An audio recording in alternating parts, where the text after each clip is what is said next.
Mr. Icke, you have done a fantastic job uncovering the Babylonian Brotherhood, the compartmentalization of the planet through bloodlines, DNA, big business, politics, and governments. People have heard bits and pieces of who you are through the mainstream media that loves to control the narrative. However, with that said, I would like to know more about you from you. I've been following your work now for years. You expanded my mind to the point of shattering my religious beliefs about, I would say, 13 years ago. And it was very hard on me at that time. It was actually very depressing for a while. And once I got out of that, I realized, oh my goodness, I am so much more than I used to think that I was. The world is so much more amazing. And it's also a lot darker on the other side of the spectrum. But then when you wrote the book, everything, Infinite Love is the Only Truth, Everything Else is Illusion, that took me from a very dark side after I read The Biggest Secret, thinking everything is doom and gloom, to thinking, you know what, we have a chance, we have an opportunity, we are light, and we can persevere. So first of all, thank you so much for coming on the program. How the heck are you? I'm all right. Now, and I've got David on mute here, so he has to unmute it every time. I have to turn myself on now, do I? You're good to go. I haven't been turned on for a long time. I have had quite a journey, to say the least, over the last 30 years. And, it started out when some very strange things were happening to me when I was a national television presenter for the BBC and a national spokesman for the British Green Party. And some very paranormal things started to happen. Long story short, I ended up visiting a psychic just to see if she would pick up, I'd never been to one before, whether she would pick up what the hell was happening around me. And she appeared to, and told me I was going to go out on a world stage and reveal great secrets. And, people will, often listen to that and say, oh, a load of rubbish, psychics, oh, a load of rubbish.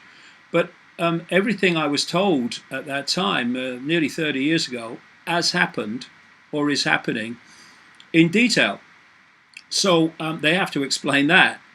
And the explanation is that we live in a reality that is fundamentally different to the one we think we're experiencing.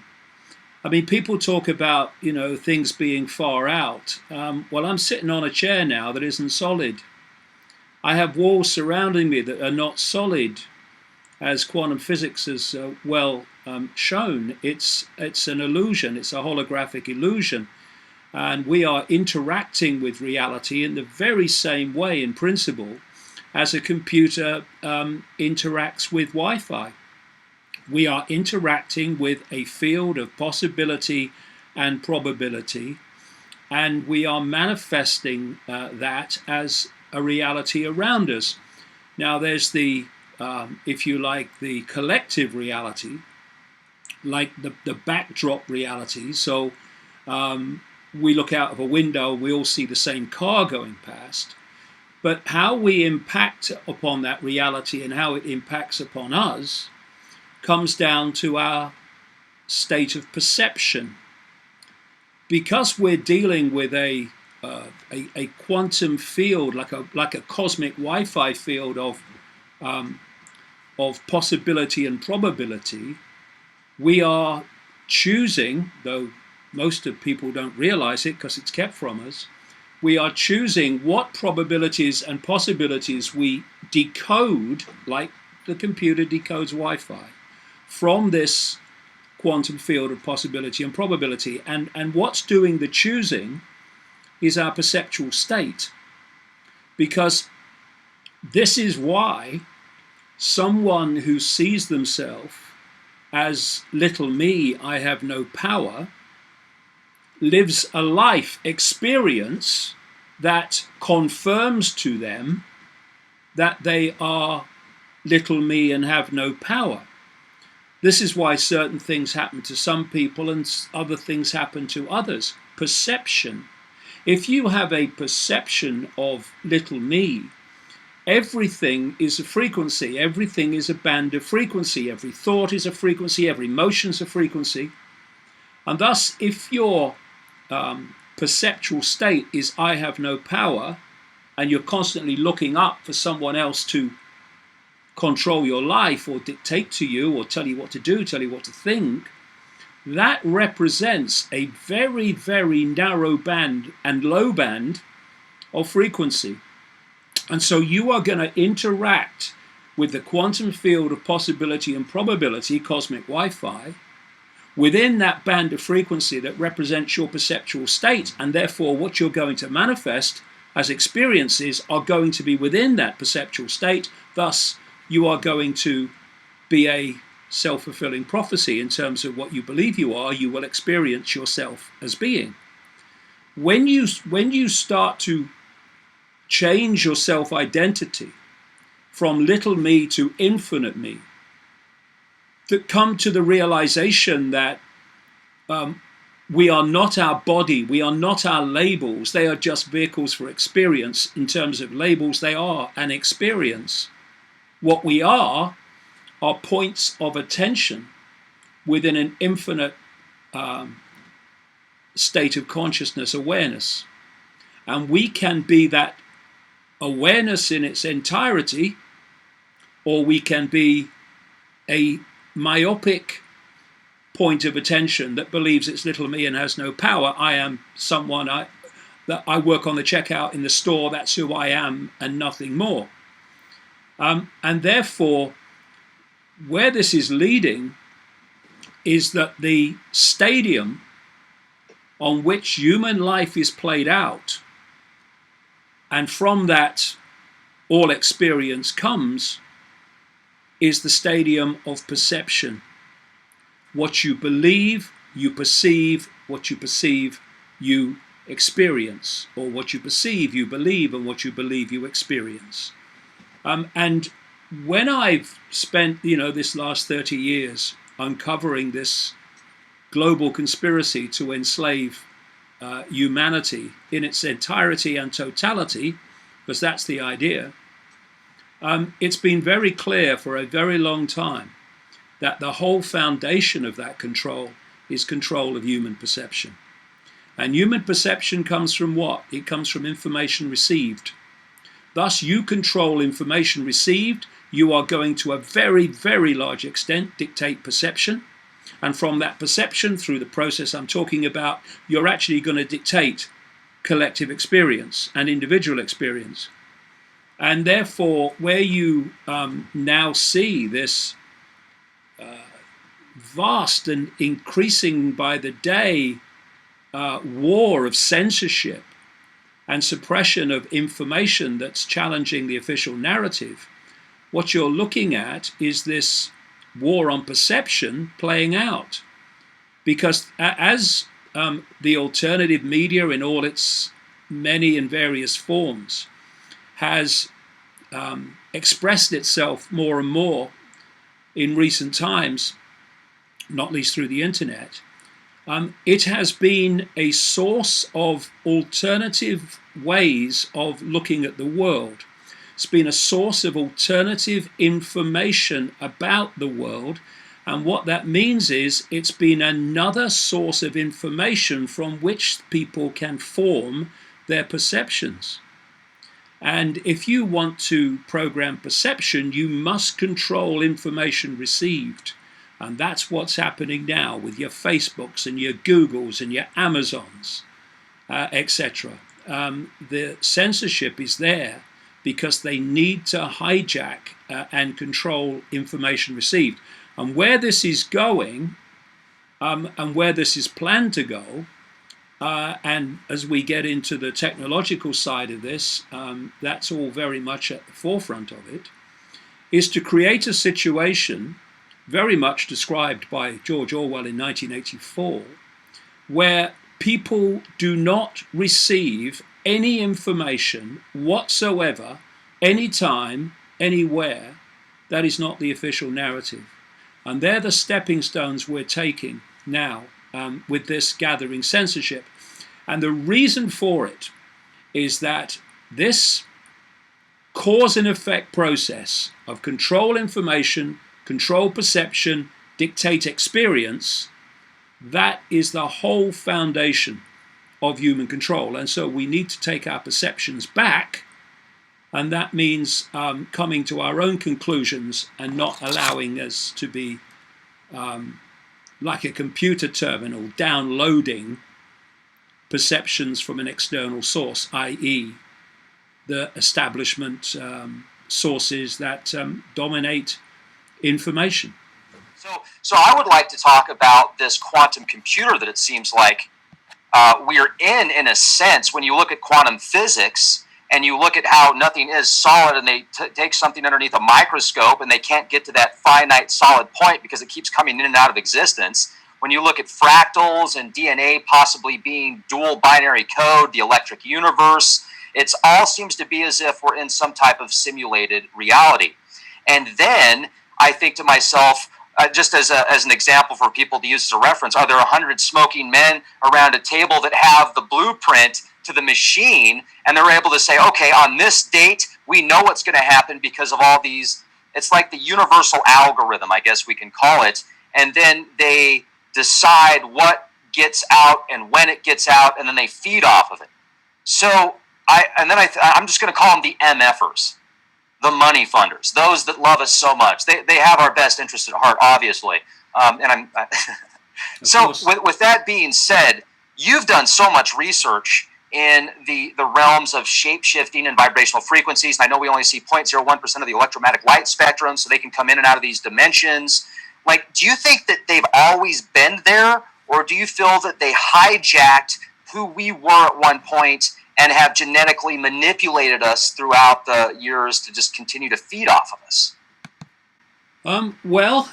My feeling is that humanity was hijacked, and that there has been genetic manipulation, which has led to this situation. It's one of the reasons that the truth doesn't come out easily is because there is a lot of background knowledge necessary before the apparently ridiculous takes on a very credible light. So, first of all, what is reality? What is this reality? What I would say, and I'm not alone in this at all, even among mainstream scientists, a lot more now, because as you will know, over the last few years, a lot of mainstream scientists have come out and said, well, it does look like we live in some kind of simulation. Well, how does this work? Well, again, if we go back to the computer Wi-Fi analogy, going way back into the 1990s, I was calling the body a biological computer, because the base form of this reality and the base form of the body, the base form of everything within it, is waveform information. Think Wi-Fi again, waveform information. If there was Wi-Fi in this room now, and I was talking to someone who know nothing about computers and nothing at all, and I said to them, in this room is a field of information, radiation information, vibrating information, which you can tap into, and someone in South Africa or Australia or America can tap into the same field, and they can experience a worldwide reality. People who knew nothing about computers would say that was crazy, ridiculous. They'd say things like, well, where is it? I can't see it. Where is this field? But you say the same thing now to people who are well aware of Wi-Fi and computers, and they will say, oh yeah, Wi-Fi, computers, yeah, I understand that. And the only difference between that's ridiculous, that's crazy, where is it? And yeah, I understand that, yeah. The only difference between the two is knowledge. Because people now know about computers and Wi-Fi, just explaining that there's something in the unseen called Wi-Fi, which then you manifest on the screen as a completely different reality, that that is okay because they understand it. Well, our reality is just the same in principle. I mean, one of the things that's very clear is that this technological smart reality that's unfolding around us is actually a technological plagiarism almost, copy of the very reality we're basically experiencing. So take the body to be a biological computer which is interacting with these cosmic Wi-Fi fields of information, which have encoded into them constructs, which is why we all see and experience the apparently same reality. But the foundation of it is Wi-Fi. It's waveform. And if you look at what the five senses do, they take waveform information, they turn it into electrical information, they then communicate it to the brain, which decodes it into digital holographic information, which is the world that appears to be outside of us, but is actually inside of us. Just like, the World Wide Web is inside the computer, but we see the manifestation of it on the screen, and it appears to be external, but it's actually inside the computer that decoding process is going on. It's the same with us. So if you think of the ear is picking up waveform sound waves, turns them into electrical information, communicates them to the brain, which then turns them into the sounds that we think we're hearing. It's the same with sight and all the senses. So basically what we're doing is receiving waveform information, decoding that into its digital holographic form, and experiencing what appears to be an external world, but is actually in here. So if you then look at computer games or virtual reality games, what is happening there? People put the gloves on, they put the goggles on, the headsets, they put the audio on, and what's happening is the game, the virtual reality game or whatever, is feeding via these connections information to the five senses. And what these games are doing is hacking in to the very same processes of decoding through which we manifest this reality we call the world. It's hacking in to our decoding processes. And it can seem incredibly real. You see people playing these games and experiencing these virtual reality technologies, and they are reacting as if they're real. So what this matrix is, I would say, and I think this is why, this is where a lot of the genetic manipulation, which is talked about in terms of sons of God who interbred with the daughters of men and all this stuff, which you find in every culture, not just the Bible. We have been manipulated as a human race to decode basically a fake information source. So we were experiencing a reality before. This goes back thousands of years very clearly as we perceive time, another illusion. And we were therefore experiencing a reality from that information. But just as a virtual reality game hacks into the decoding processes of the body, so this matrix, this fake reality, which we are now, I suggest, experiencing, just like in so many ways the Matrix from the Matrix movies. I gotta jump in on that real quick. Let me just turn you on, or turn me off. There you go. Go ahead. Just one quick question on that. How did we get stuck in here? How do we get stuck in here? Well, if you are decoding information, and it's a particular reality, and then you start to decode different information, you decode a different reality. But basically, it's the same experience. It's just a completely different reality now. And this genetic manipulation, I say, actually tuned us in to this fake reality.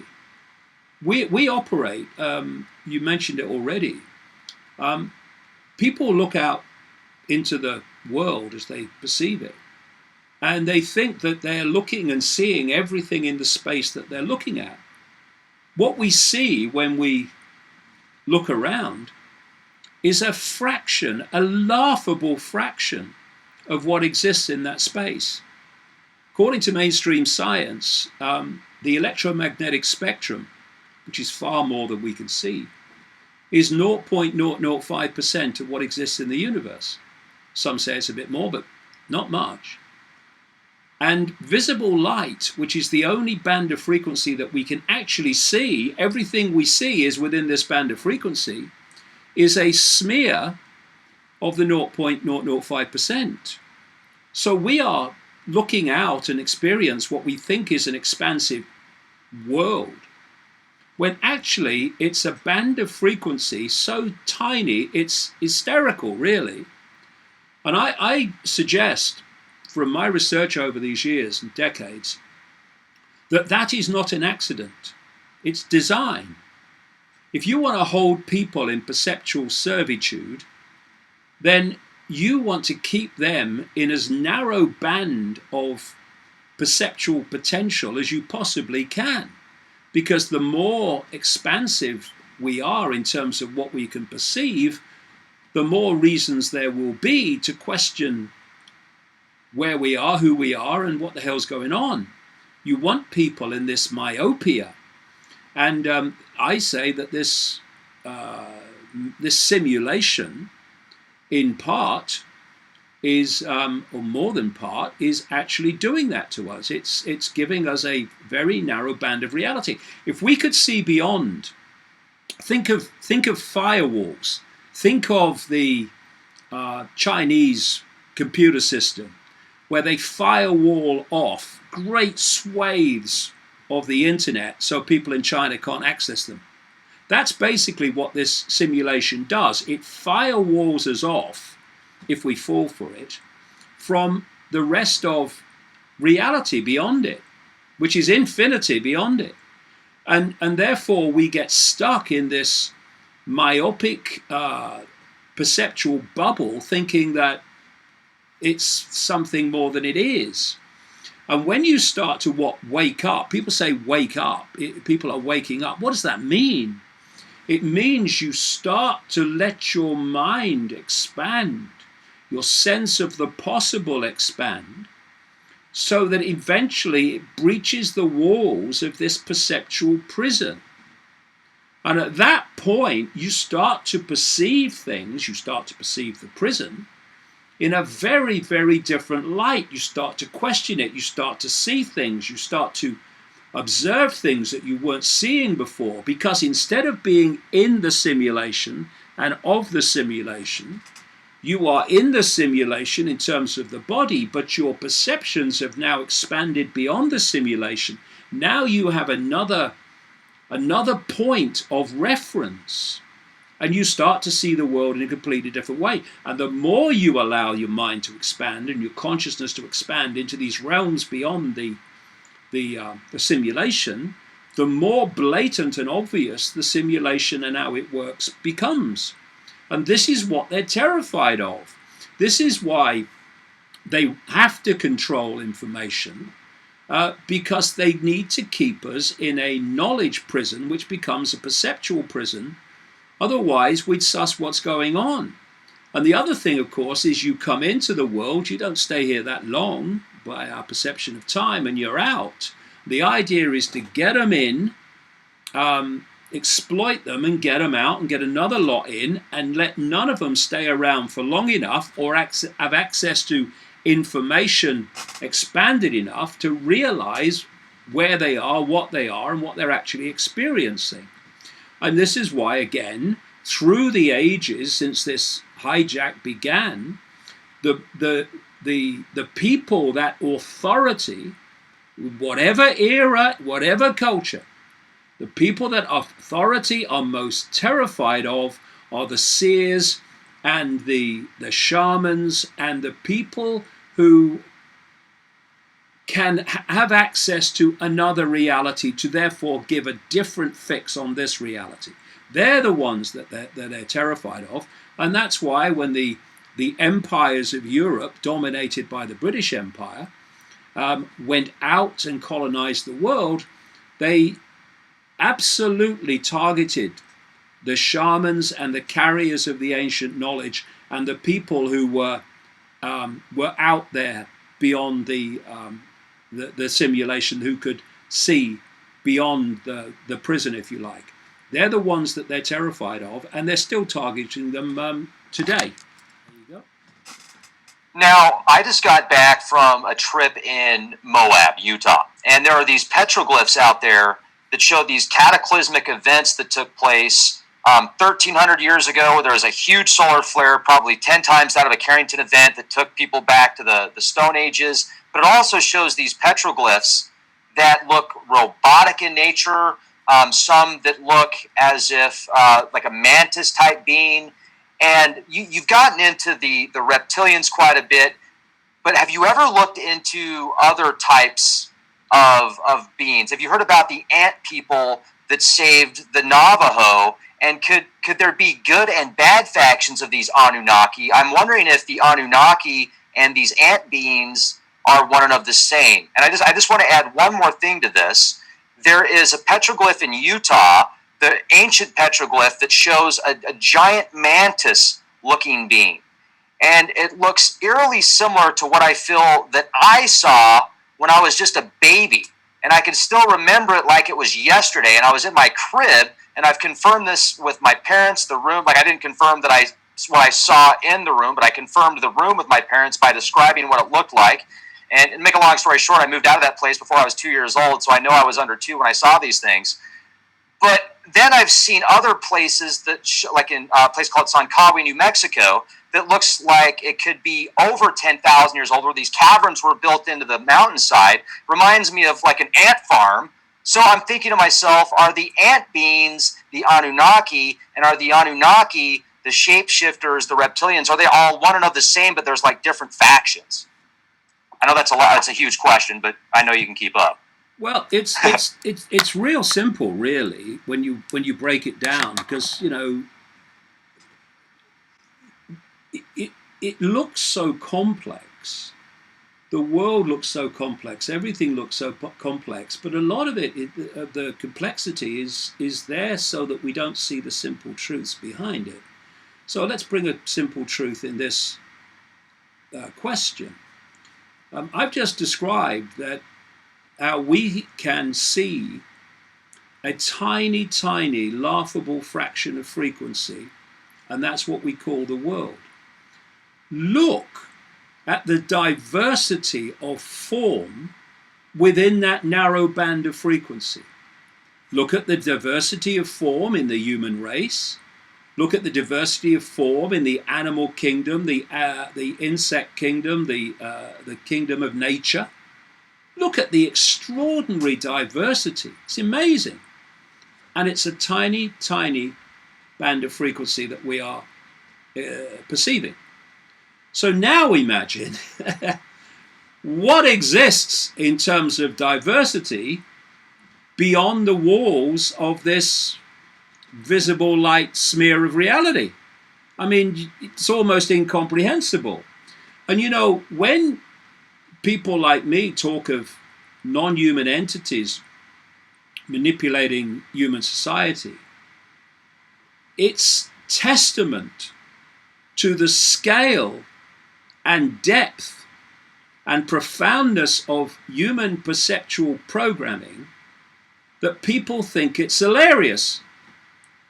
When actually, when you look at the possibility for different forms and expressions of life within infinity, it's absolutely obvious that infinite different forms of non-human life exist. Look at the night sky, for goodness sake.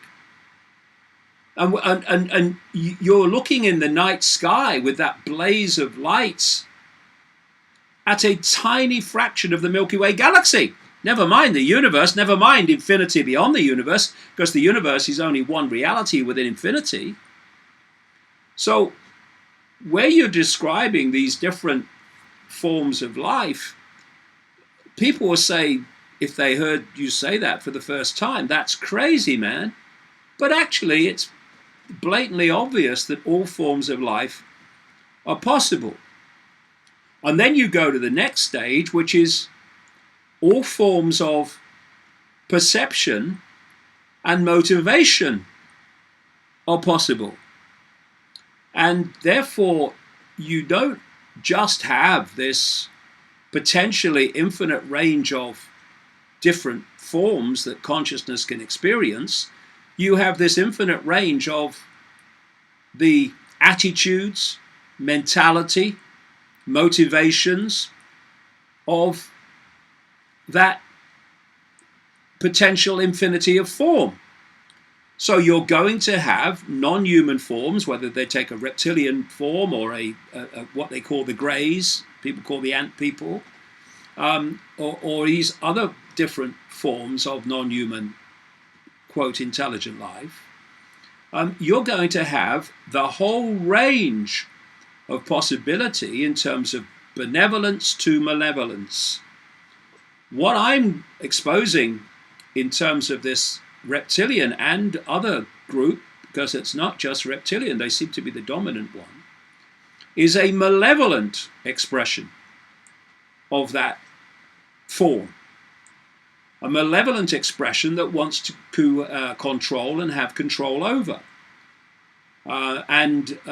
So that's why this matrix has been visited upon us to, again, hold us in a perceptual prison, believing the fake reality is real, to keep us in a state of control. And what we're seeing now is the simulation expressing that control in more and more extreme forms by the introduction of technology, 5G, smart technology, smart grids, smart cities, and all these things, which are basically taking the foundation way the simulation works and bringing it down to a level of technology where the technology and the technological grids they're putting into place are technological, if you like, mirrors or copies of the simulation itself. And so that's the next stage in squeezing human perception into an even more myopic state. Because the plan is, and I've been warning about this for a very long time now, to connect the human brain to artificial intelligence. So artificial intelligence becomes human perception. This is being openly talked about now by people like Ray Kurzweil, the Google executive and so-called futurist. Very strange bloke indeed, I would suggest, and so many other people, that by 2030, humanity will be starting to be connected to artificial intelligence. And that, as in the words of Kurzweil, that artificial intelligence becomes more and more, if you like, intelligent than humans are, as he would put it, then more and more of AI will be dictating human perception and less of what we now call human consciousness, until the human consciousness is basically negligible and we become computer expressions literally on an AI internet.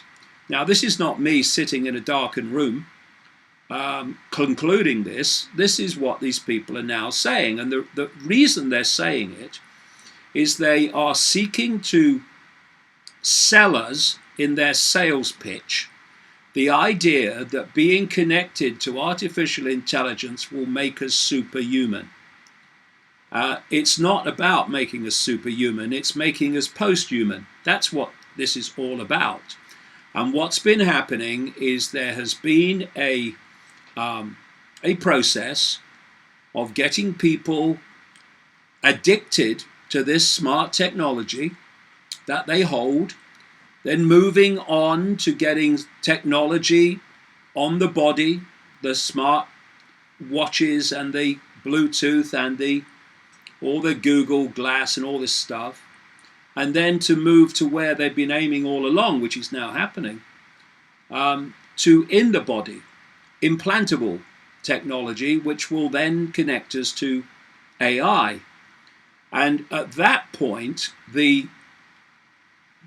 we are not even then as human consciousness interacting with the matrix and having some kind of chance of concluding and sussing what the heck's going on, despite all the perceptual programming that goes on from cradle to grave. With human consciousness, you still have the potential to expand beyond the matrix and see the matrix for what it is.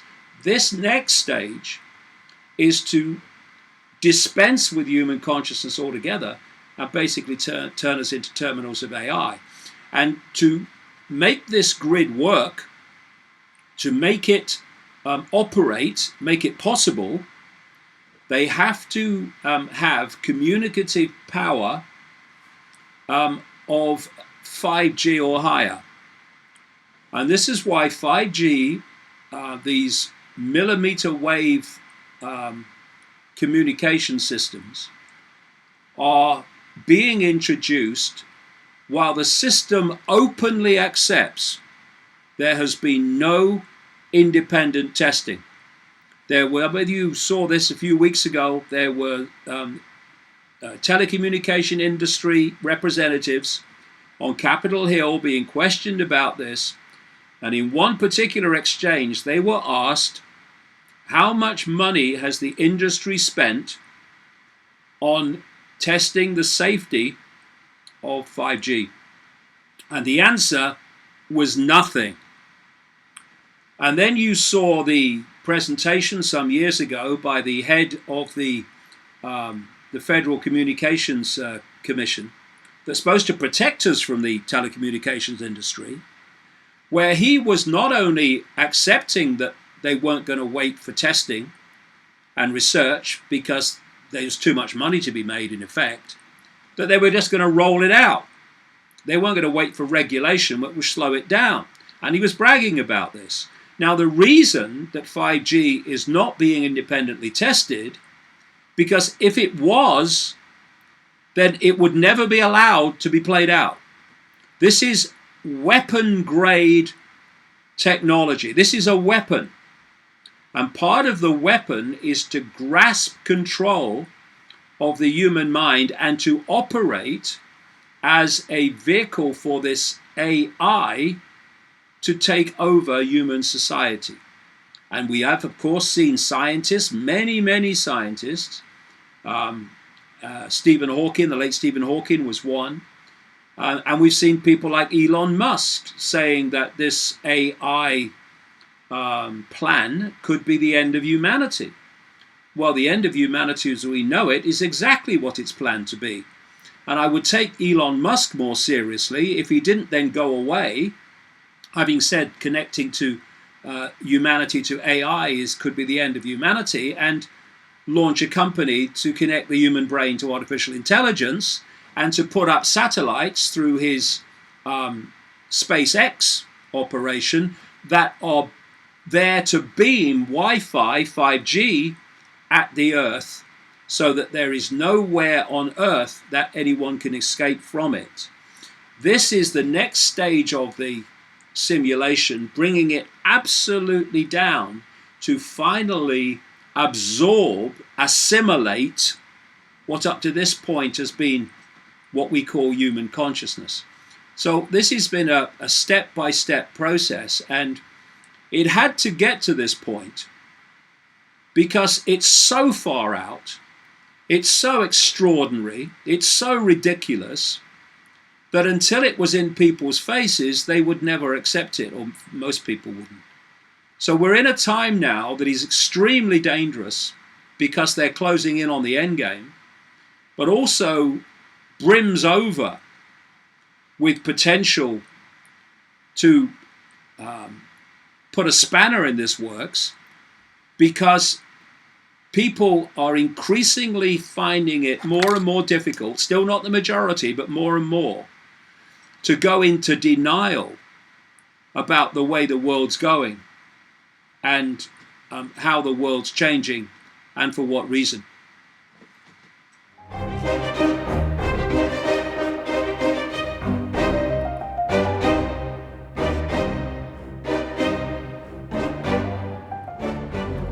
One aspect of shutting down opinions and information that the system doesn't want circulating is to absolutely intimidate people into silence. And out of this building, of course, has come the infamous Twitter storm. That's when you post something that's outside of the official narrative, and whoa, you get endless abuse. I have a methodology of dealing with Twitter storms, and it goes like that, okay? If you don't agree with what I say, please be my guest, because that's your human right, that's your freedom. But if you think that you can have an opinion and I can't, well, see that, because I don't give a shit. You have a right to freedom, great. And you want that, don't you? Oh yeah, I have freedom, I to say what I like. Well, I have that right too, and so does everyone else. And if you don't like that, well, have some of that.